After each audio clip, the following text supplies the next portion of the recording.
महाराष्ट्र के जलगांव से एक बड़ी खबर सामने आ रही है, जहां जलगांव नगर निगम के साथ करोड़ों रुपए की धोखाधड़ी के मामले में बड़ी कार्रवाई हुई है। मुख्यमंत्री देवेंद्र फडणवीस के कड़े आदेश के बाद प्रशासन हरकत में आया और मुंबई की मशहूर Messrs Atlanta construction company limited के खिलाफ मामला दर्ज कर लिया गया है। कंपनी पर नगर निगम को 42 करोड़ 60 लाख रुपए का चूना लगाने का आरोप है। जलगांव नगर निगम में हुए इस बड़े आर्थिक घोटाले ने हड़कंप मचा दिया है। ये मामला साल 1996 से 2002 के बीच का है, जब शहर में सड़कों के डामरीकरण के लिए 256 कामों का टेंडर निकला था। आरोप है कि इस काम के लिए अटलांटा कंस्ट्रक्शन कंपनी को करीब 24 करोड़ 35 लाख रुपए मोबिलाइजेशन और मटेरियल एडवांस के तौर पर दिए गए थे। नियमों के मुताबिक कंपनी को ये काम समय पर पूरा करना था और एडवांस राशि चुकानी थी। हालांकि 19 करोड़ 55 लाख रुपए तो वसूल किए गए, लेकिन 4 करोड़ 79 लाख रुपए की मूल राशि अभी बकाया है। अब इस बकाया रकम पर ब्याज, जुर्माना और अधूरे कामों को नगर निगम द्वारा पूरा करने में आए खर्च को जोड़कर यह आंकड़ा 42 करोड़ 60 लाख रुपए तक जा पहुंचा है। मुख्यमंत्री देवेंद्र फडणवीस ने इस मामले की गंभीरता को देखते हुए नगर निगम कमिश्नर को प्राथमिकी एफआईआर दर्ज करने के आदेश दिए थे। मुख्यमंत्री के आदेश मिलते ही नगर निगम प्रशासन तुरंत जागा और शहर के प्रभारी इंजीनियर योगेश बोरोले की शिकायत पर कंपनी के डायरेक्टर राजू अंबालाल बाबरोट और अन्य निर्देशकों के खिलाफ शहर पुलिस थाने में विभिन्न धाराओं के तहत मामला दर्ज किया गया है।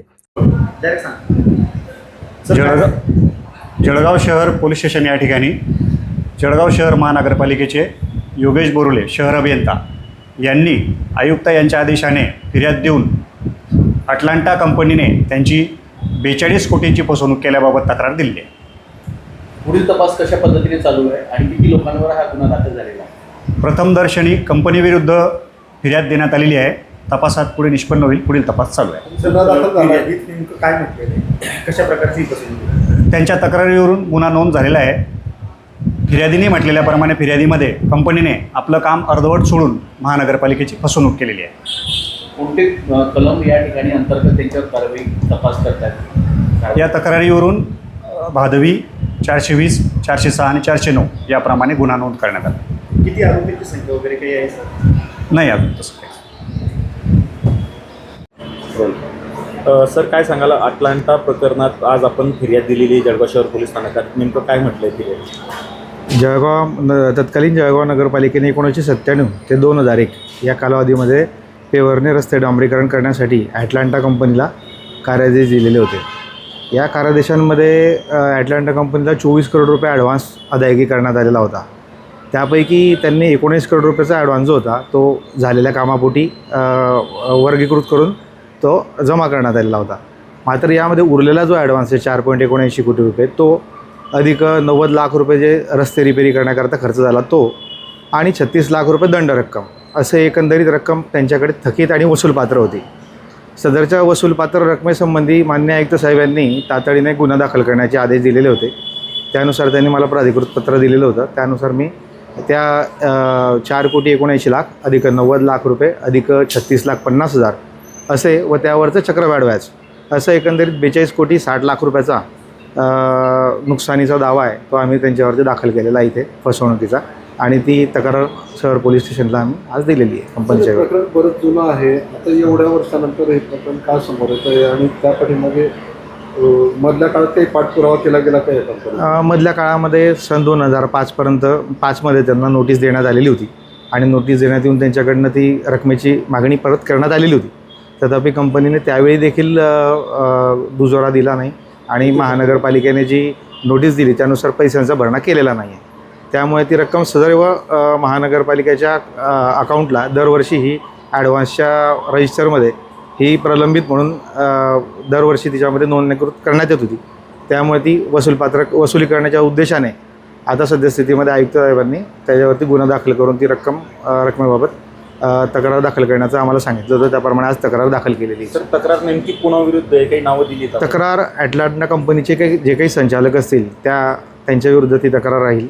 किती संचालक आहेत? त्याच्याबद्दल अजूनपर्यंत माहीत नाही आहे, तर तू त्याबद्दल माहिती घे ना। आपलं नाव सर? योगेश बोरोले, शहर अभियंता। तुम्ही या ठिकाणी आज अटलांटा कंपनीच्या विरोधामध्ये काही दिवसांपूर्वी तुम्ही देखील फिर्याद दिली होती, पोलिसांनी दखल घेतली नाही, थेट मुख्यमंत्र्यांना आदेश काढावे लागले आणि त्यानंतर आज गुन्हा दाखल झाल्याचं सांगितलं। आता नक्की काय प्रकार आहे सगळा? या प्रकरणाचा म्हणजे आपण खोलात जाऊ। या ठिकाणी अटलांटा कंपनीने 11 कोटी रुपयाची वसुली महानगरपालिकेकडे काढली होती आणि त्यावेळेस ह्या कंपनीशी काही निगोशिएशन, कारण आता आम्ही सत्तेत आलो आहोत, पैसे विकासाकरता लागणार आहेत आणि 11 कोटी रुपये त्यांना द्यायचे, तर मग शहराचा विकास करायचा कुठं? तर त्यावेळेस कंपनीकडनं अपेक्षित उत्तर आले नाही.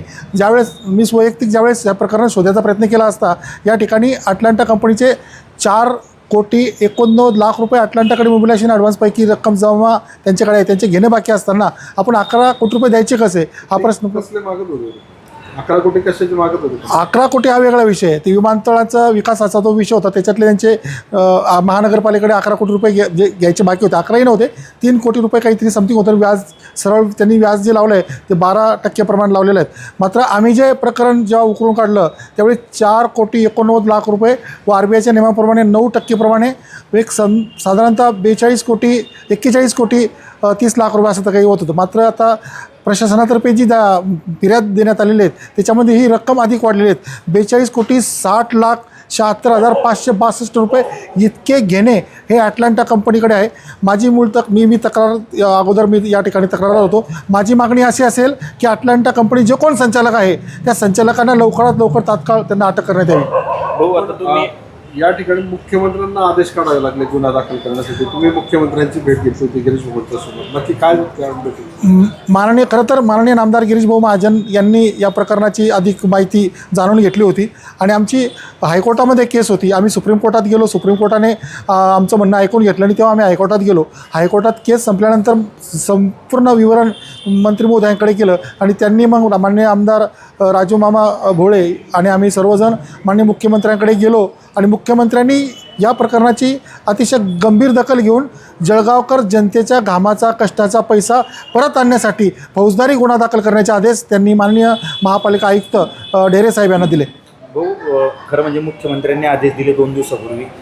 गुन्हा दाखल करण्याचे आदेश दिल्यानंतरही महापालिकेने हायकोर्टामध्ये 11 कोटी रुपये अटलांटा कंपनीसाठी जमा केले. कुठेतरी प्रशासनाने घाई केली का? नाही, कसं आहे, प्रशासनाने खरं म्हणजे चुक्या केलेल्या आहेत. जे प्रकरण 60 दिवसामध्ये तुम्ही कोर्टामध्ये दाखल करायला पाहिजे होतं ते प्रकरण तब्बल 217 दिवसानंतर त्या ठिकाणी तुम्ही त्याच्यावरती हरकत घेतलेली आहेत. म्हणजे कुठेतरी अटलांटा कंपनीची कायदेशीर तटबंदी मजबूत करण्यासाठी आपल्यातल्याच काही लोकांनी त्या ठिकाणी त्यांच्या हातमिळवणी करून इतक्या मोठी रक्कम त्यांना देण्यासाठी म्हणजे या ठिकाणी भाग पडलं. खरं म्हणजे ही जी प्रक्रिया आहे ही आताच नाही, गेल्या जवळजवळ 24 वर्षातली प्रक्रिया आहे. मग दरम्यानच्या काळात कोणी यांना सहभागी झालं आहे हा पण संशोधनाचा विषय आहे.